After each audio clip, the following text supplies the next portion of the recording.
नमस्कार दोस्तों। इस टाइम हम सभी लोग जिस भीषण गर्मी के कहर को झेल रहे हैं, जिस भीषण गर्मी से बेहद परेशान हैं कि आने वाले टाइम पे ये गर्मी हमें मौत के मुंह में भी ले जा सकती है। मैं ऐसा क्यों कह रहा हूँ? क्योंकि जो इस तरह की गर्मी हो रही है, ये गर्मी पहली बार नहीं है। आपको याद होगा, याद कीजिए आज से 2 साल पहले जब गर्मियों का मौसम आया था, साल 2022। इस आर्टिकल को देखिए, इसे हॉटेस्ट समर एवर पुकारा गया था और इस साल इतनी भीषण और भयंकर गर्मी पड़ी थी कि 122 सालों का रिकॉर्ड टूट गया था। उसके बाद आई साल 2023 की गर्मी। दोस्तों, साल 2023 की गर्मी इतनी भयंकर भीषण जलती हुई गर्म थी कि साइंटिस्टों ने माना था कि साल 2023 की गर्मी 2000 साल बाद का सबसे हॉटेस्ट समर इस धरती पर हुई है। उसके बाद आया साल 2024। दोस्तों, साल 2024 को जितने भी अभी तक के मंथ रहे हैं इस गर्मी के मामले में, सब हॉटेस्ट एवर रिकॉर्ड रहे हैं। जैसे जनवरी 2024 हॉटेस्ट एवर रिकॉर्ड, फरवरी 2024 हॉटेस्ट एवर रिकॉर्ड, मार्च 2024 हॉटेस्ट एवर रिकॉर्ड, अप्रैल 2024 हॉटेस्ट एवर रिकॉर्ड, मई 2024 हॉटेस्ट एवर रिकॉर्ड, जून 2024 हॉटेस्ट एवर मंथ रिकॉर्ड। ये सभी मंथ गर्मी के मामले में ब्रेकिंग रिकॉर्ड रहे हैं। केरला जैसे राज्यों का टेम्परेचर 46 डिग्री सेल्सियस को क्रॉस कर गया है।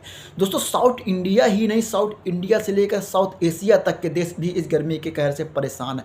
वियतनाम, सिंगापुर, मलेशिया, इंडोनेशिया देश भी इस गर्मी के कहर को झेल रहे हैं। इसी साल फिलीपींस का टेम्परेचर 53 डिग्री सेल्सियस को क्रॉस कर गया था। उत्तराखंड में इसी साल फॉरेस्ट फायर देखी गई। इसी साल मई मंथ के फर्स्ट वीक में झारखंड, उड़ीसा, छत्तीसगढ़ में भी फॉरेस्ट फायर देखी गई। इन सब का कारण है global warming and climate change.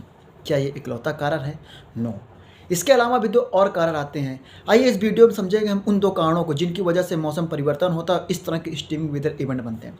दोस्तों, उसे समझने के लिए हमें जानना चाहिए कि इस तरह के एक्सट्रीम वेदर इवेंट सिर्फ हिंदुस्तान में ही नहीं बल्कि दुनिया के कोने कोने में देखे जा रहे हैं। इसी साथ साउथ अमेरिका में क्या हुआ, इस खबर को देखिए।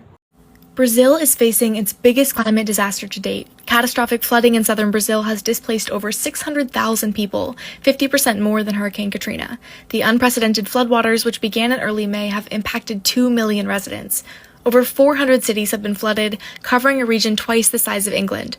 Tragically, 163 lives have been lost, with more than 800 injured. The floods have caused extensive damage, leaving countless people without water or electricity. This is a climate disaster. This is the fault of global climate change, and the scale of flooding highlights the urgent need for international climate action. दोस्तों, south America Brazil में इतने भीषण flood आए थे कि पूरे पूरे शहर, घर, गाड़ियाँ सब कुछ डूब गया था। लगभग 1.5 लाख लोग डिस्प्लेड हो गए थे। और वहीं दूसरी ओर साउथ अफ्रीका में क्या हुआ? साउथ अफ्रीका में ड्रॉट की सिचुएशन देखी गई।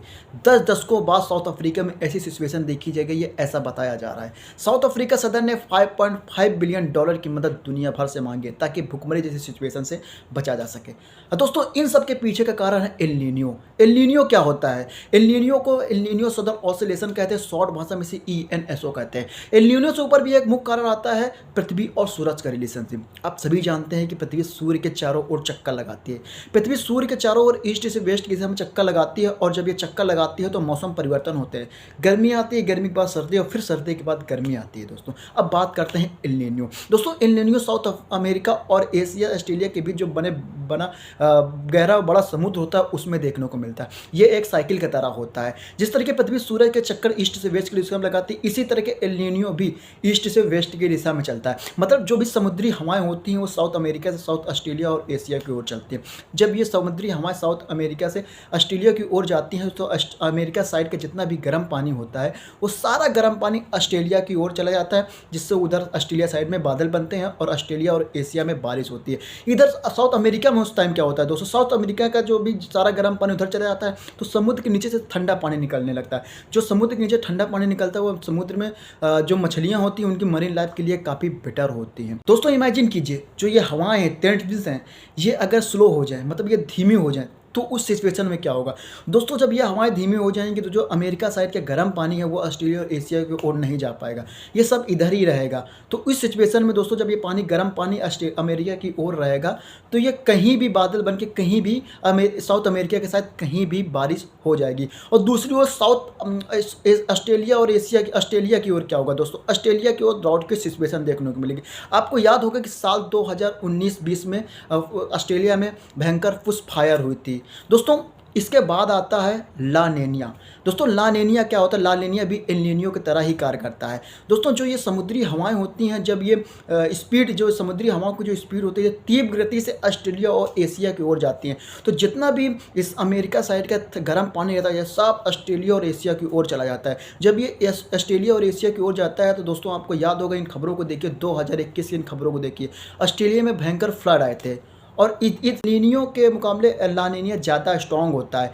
एल नीनियो जो होता है वो 6 से 12 मंथ चलता है, ये 2 से 7 साल के बीच में आता है, 5 साल में भी आ सकता है, 4 साल में भी आ सकता है, 2 साल में भी एल नीनियो आ जाता है। देखिए जो ला नीनियो होता है वो 1 से 2 साल चलता है, और इस वक्त जो चल रहा है वो जो इस वक्त चल रहा है वो एल नीनियो ही है। इससे पहले एल नीनियो 2018 में देखा गया था, लेकिन उसके बाद से एल नीनियो 2023 से स्टार्ट हो गया है। दोस्तों साइंटिस्टों का मानना है कि लोगों की जो मनुष्यों के द्वारा क्लाइमेट चेंज किए जा रहे हैं, इनकी वजह से ही एल नीनियो और भी स्ट्रॉन्ग हो रहा है।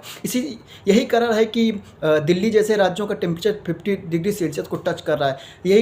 जो केरला जैसे राज्यों का टेम्परेचर 46 डिग्री सेल्सियस को क्रॉस कर गया, और लगातार हीट वेव की वार्निंग दी जा रही है। आपको याद होगा कि इससे पहले केरला में 2016 में पहली बार हीट वेव की वार्निंग दी गई थी, उसके बाद अब 2024 में दूसरी बार हीट वेव की वार्निंग दी गई है। इससे आपको याद होगा कि दुबई में भी भयंकर बारिश, भयंकर फ्लड आए थे, इसमें भी एल नीनियो का हाथ ही बताया जा रहा है। दोस्तों ये जो मनुष्यों द्वारा लगातार क्लाइमेट चेंज किया जा रहा है, पेड़ पौधे काटे जा रहे हैं, इनकी वजह से ही एल नीनियो और भी स्ट्रॉन्ग हो जाएगा, और आने वाले टाइम पे ये इतना स्ट्रॉन्ग हो जाएगा कि इस तरह के जो स्ट्रीमिंग वेदर बन रहे हैं और भी भयंकर हो जाएंगे। दोस्तों अब बात करते हैं इन सब से कैसे बचा जा सकता है, और एल नीनियो को जो स्ट्रॉन्ग हो रहा है इसको कैसे रोका जा सकता है। आप कभी इमेजिन कीजिए, आप उस जगह पे खड़े होइए जहाँ पर बड़े बड़े मकान बने हों, कांच की बिल्डिंगें बनी हों, और गाड़ी जो सड़कें बनी हों, जिसमें असफर की जो सड़कें होती है, डामर, जो हिंदी में डामर बोलता है, उसकी सड़कें बनी हों, और गाड़ियाँ वहाँ पर चल रही हो, काफ़ी लाइटिंग लगी हो, उस जगह का टेम्परेचर और दूसरी जगह का टेम्परेचर जहाँ पर पेड़ पौधे लगे हों, थोड़ा सा मतलब पार्क जैसा बना हो, पेड़ पौधे लगे हों, घर के आसपास पेड़ पौधे लगे हों, इधर उधर पेड़ पौधे लगे, उस जगह का टेम्परेचर जहाँ पर पेड़ पौधे होंगे, और उस दूसरी जगह का टेम्परेचर जहाँ पर पेड़ पौधे नहीं होंगे, बड़ी बड़ी बिल्डिंगें, कांच की बड़ी बड़ी बिल्डिंगें बनी होगी, उस जगह का टेम्परेचर हाई होगा। अगर सिंपल भाषा में अगर इसको बात करें तो मतलब जो कि जहाँ पेड़ पौधे लगे होंगे वहाँ का टेम्परेचर अगर 40 डिग्री सेल्सियस होगा, तो उस जगह दूसरी जगह का टेम्परेचर जहाँ पर पेड़ पौधे कम होंगे, जहाँ पर पेड़ पौधे नहीं होंगे, बहुत सी गाड़ियाँ चल रही होंगी, सिटी की बात करें अगर, तो वहाँ का टेम्परेचर कम से कम 43 डिग्री सेल्सियस की, मतलब कि लगभग 3 से 4 डिग्री सेल्सियस का टेम्परेचर का वो अपर रहेगा। दोस्तों 5 डिग्री सेल्सियस भी काफ़ी होता है, मतलब बहुत होता है। अब जैसे इसी तरह आप लोग देखते हैं कि जो गांव का टेम्परेचर रहता है, तो गांव का टेम्परेचर हमेशा नॉर्मल रहता है, क्योंकि वहाँ पर हरे पेड़ पौधे होते हैं, इसकी वजह से वहाँ का टेम्परेचर मतलब नॉर्मल होता है, और बहुत ही कम होता है कि वहाँ की जो हम लोग गर्मी है उसको बर्दाश्त करते हैं। परंतु जो सिटी की गर्मी होती है वो बहुत ही हॉटेस्ट होती है, क्योंकि जो वहाँ की सड़कें होती हैं, वो जितना भी सड़कें होती हैं, कांच की बिल्डिंगें होती हैं, वो सभी जो सनलाइट होती है, सूरज की रोशनी होती है, उसको सब अब्सॉर्ब करते हैं, और जब ये रात होती है तो सारी ये रोशनी छोड़ते हैं, मतलब जब अब पूरी तो नीचे सारी जो इसकी सनलाइट है वो सब नीचे दब गई, गर्मी के टाइम पे सब नीचे मतलब वो अब्सॉर्ब कर लेती है। उसके बाद शाम को रात में ये सारी गर्मी निकलती है। कॉमन सी बात है, जब ठंडा मौसम होगा तो ये नीचे सब, ऊपर का मौसम ठंडा होगा तो नीचे से सारी भाप निकलेगी, तो वही बनता है गर्मी का कारण। दोस्तों अब आपको मालूम होगा कि इस टाइम पे हिंदुस्तान में लगातार बड़े बड़े हाईवे बनाए जा रहे हैं, बड़े बड़े मॉल बनाए जा रहे हैं। आप देखिए ना, इसे क्या नाम है, पेरिस में काफ़ी गाड़ियों को बैन कर दिया गया है, वहाँ पर पेड़ लगाए जा रहे हैं। हिंदुस्तान में बड़े बड़े हाईवे बनाए जा रहे हैं, बड़े बड़े मॉल बनाए जा रहे हैं, लगातार पेड़ों की अंधाधुंध कटाई की जा रही है। ठीक है, अच्छी बात है, पेड़ों की अंधाधुंध कटाई करना, लोगों को सुविधा, मतलब जो हाईवे बनाए जा रहे हैं, अच्छी बात है, लोगों को रोज़गार मिल रहा है, लोगों को सुविधा मिले, लेकिन इस सुविधा के चक्कर में हम लोग अपनी जान को जोखिम में डाल रहे हैं। लगातार पेड़ों की अंधाधुंध कटाई हो रही, सरकार को भी इन जो पेड़ पौधों की अंधाधुंध कटाई हो रही है, इस पर रोक लगाना चाहिए। हाईवे बनाइए, रोजगार इससे मिल रहा है, काफ़ी फ़ायदा है, लोगों को सुविधाएं मिल रही हैं, इससे कोई भी नहीं, लेकिन जो रोड उतने ही पेड़ काटिए जितनी उचित हो, मतलब जिसमें हाईवे तो बन जाएगा, बिना पेड़ काटे भी हाईवे बन जाएगा। साइड से पेड़ जो लगे हैं उनको लगाइए, हाईवे के आसपास पेड़ लगाइए। लेकिन सरकार इस पर जब अच्छी तरीके से ध्यान दे कि पेड़ों को धुआंधार कटाई, जंगलों की अंधाधुंध कटाई को रोका जाएगा, तब इस तरह के सिचुएशन से बचा जा सके। हम अपनी इन सुविधाओं पाने के चक्कर में अपने आप को अपनी जान को जोखिम में डाल रहे हैं, क्योंकि पेड़ों से हमें ऑक्सीजन मिलती है, और जब तक पेड़ नहीं होंगे, जब तक बारिश नहीं होगी, क्योंकि पेड़ की वजह से पेड़ ऑक्सीजन भी देते हैं और पेड़ की वजह से बारिश होती है। अगर पेड़ ही नहीं रहेंगे तो क्या होगा, आप तो सब जानते हैं। इसलिए ज़्यादा से ज़्यादा पेड़ लगाइए, और जब सरकार को भी पेड़ों की अंधाधुंध कटाई को रोकना चाहिए। दोस्तों, आप लोगों को क्या लगता है, पेड़ लगाना चाहिए या नहीं? पेड़ लगाने से हम सभी सुरक्षित रहेंगे, अदरवाइज़ आने वाले टाइम पे हम सभी मौत के मुंह में जा सकते हैं। अगर आप हमारे वीडियो से सहमत हो तो लाइक, कमेंट, सब्सक्राइब जरूर की दीजिएगा। धन्यवाद।